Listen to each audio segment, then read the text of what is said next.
Rádiožurnál. Netransparentnosť, nehospodárnosť, ale aj nedostatočná kontrola využívania eurofondov. Aj také sú hlavné výčitky Eurokomisie v správe, ktorú koncom marca zaslala našej vláde. V obsiahlom dokumente, ktorý má Rádiožurnál k dispozícii, sa ostrá kritika ušla ministerstvu financií.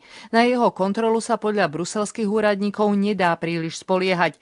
Ak ich nepresvedčíme o opaku, Brusel by nám mohol mnohomiliardové eurofondy dočasne stopnúť. Nehospodárne ceny, výber firiem, ktoré eurofondy dostanú, priebeh súťaží či výpočet sumy, ktorú projekty získajú z fondov. V týchto oblastiach si Eurokomisia všimla chyby, ktoré si nevšimli naši vládni kontrolóri.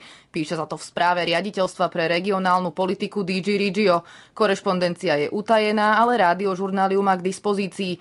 Riaditeľstvo v nej dospelo k záveru, citujeme. Komisia sa nemôže spoliehať na výsledky práce kontrolných orgánov a závery auditov. Naše úrady o tom koncom marca informoval Ivan Korčok, stály predstaviteľ Slovenska pri EÚ. Opäť citát. Auditori DG Regio identifikovali závažné, kvantifikovateľné chyby, ktoré neboli odhalené orgánom auditu. Z tohto dôvodu DG Regio nemá uistenie o vykázanej miere chybovosti jednotlivých operačných programov a spochybňuje fungovanie systémov riadenia a kontroly všetkých operačných programov. Informácia o tom, že takýto list existuje, sa dostala do médií už začiatkom apríla. Šéf rezortu Peter Kažimír to vtedy nepoprel. Priznal, že komisia mala pripomienky, ktoré potrebujú vysvetľovať. Žiadneho pochybenia si ale vedomý nebol. Medializované správy považoval za vymyslené. Ja som čítal nejakú správu, ktorá naozaj z časti bola založená na takom, jedna pani ako povedala, tie príčiny, ktoré tam boli uvedené, absolútne popieram, to nie je zmysel. List, ktorý máme v redakcii, ale hovorí jasne, že komisia tieto výčitky má.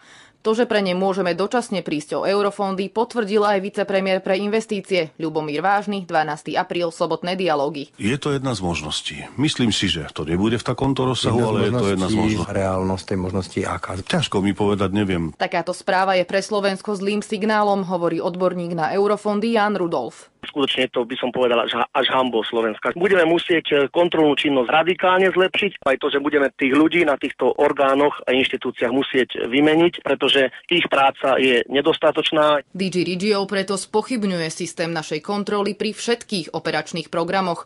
Môže ich preto aj načas zastaviť. Kontrolným orgánom je ministerstvo financií. To má čas do júna, aby komisiu presvedčilo, že si kritiku nezaslúži. Brusel by potom mohol názor zmeniť, reaguje hovorkyňa rezortu financií Alexandra Gogová. Na základe vyjadrenia môžu auditori Európskej komisie nedostatky vypustiť zo správy, prípadne ich upraviť. Aké vyjadrenie poskytneme na našu obhajobu, však neprezradila, pretože komunikácia je podľa nej neverejná. Pozastavenie fondov je však v hre. Blokovanie peňazí a ich následné odblokovanie je podľa ministerstva bežná vec, ktorú zažila každá vláda.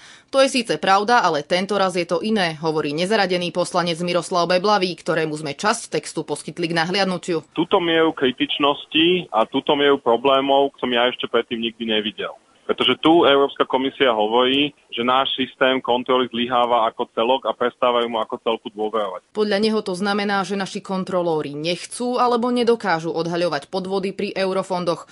Dušan Sloboda z Konzervatívneho inštitútu si zase myslí, že naši kontrolóri kontrolujú iba na oko. Mali sme úlohu mať orgán auditu, tak ho máme. Ten má robiť to, tak to robí, formálne to vykazuje, že to robí, ale v skutočnosti nerobí to, čo by mal robiť. Ak by sa stopli europeniaze, nemusí to automaticky znamenať aj stopnutie rozbehnutých projektov. Hradiť ich môžeme aj zo štátnej pokladnice a dúfať, že nám ich Brusel následne preplatí. Gabriela Kajtárová, RTVS.